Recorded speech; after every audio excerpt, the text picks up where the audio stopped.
Great morning to you. It's April the 15th of 2020, and it's Dan's Daily Devotion time. And today's title is What Fuels Me? And oh my goodness, it's snowing out here in April in Indiana. So here beside me is a Humvee.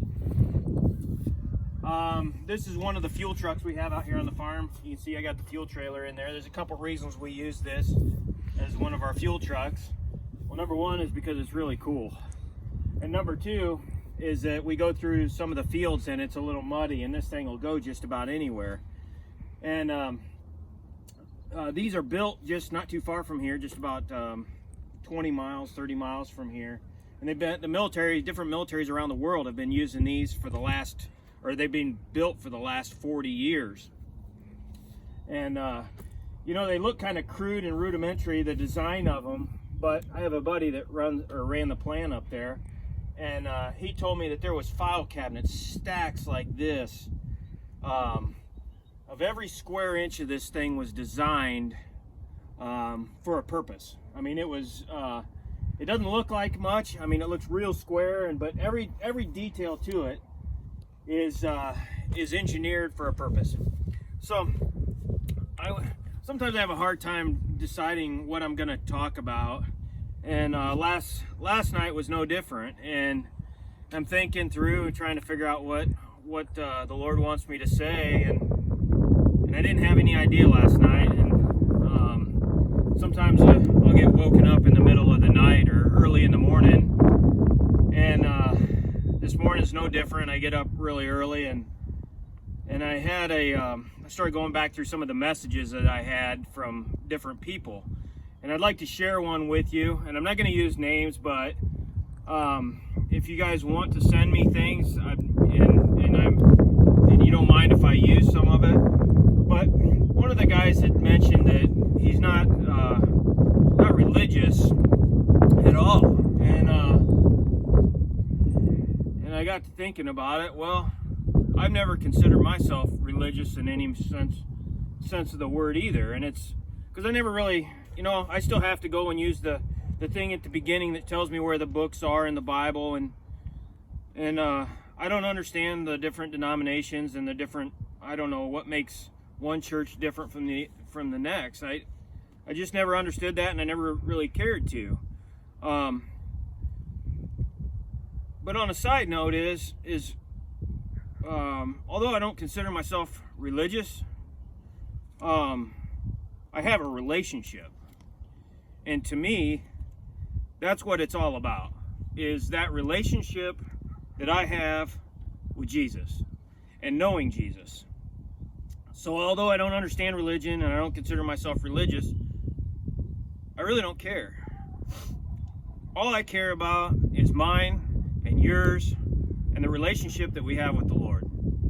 With that being said, though, I mean, that's what fuels me. I guess that's why the trailer, that's what fuels me, is my relationship with the Lord. But that brings me to another point. That doesn't mean that I don't believe that you should go to church. I think as soon as this virus stuff and the distancing is over, I think we should be flooding the gates. I think we should be piling in there, because we fuel each other. And in here it says, and I've got a couple of scriptures I want to address here real quick. In Matthew 18, verse 20, it says, "For where two or three come together in my name, there am I with them." And then if you turn back, you know, God meant us to be together.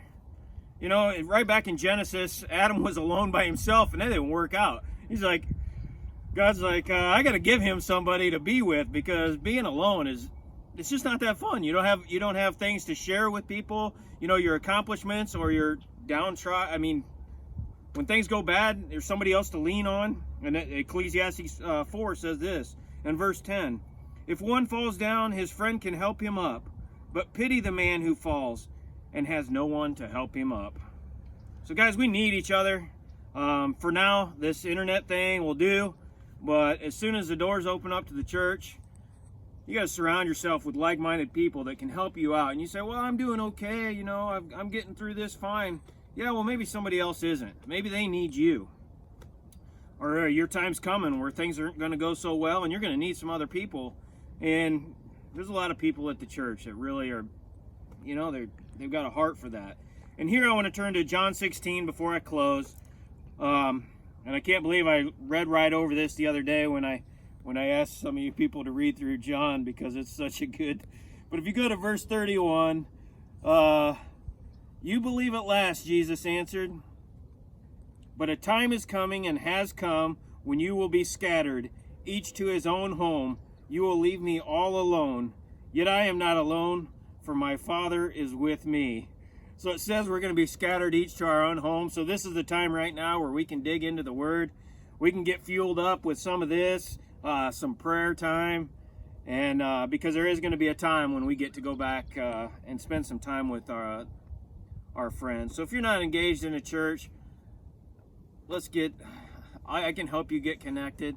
But if you have some messages that you want to send me privately, I promise I won't use your names, because if you're going through something, 100% of the time, somebody else is going through something very, very similar, and they can use what you have to say as well.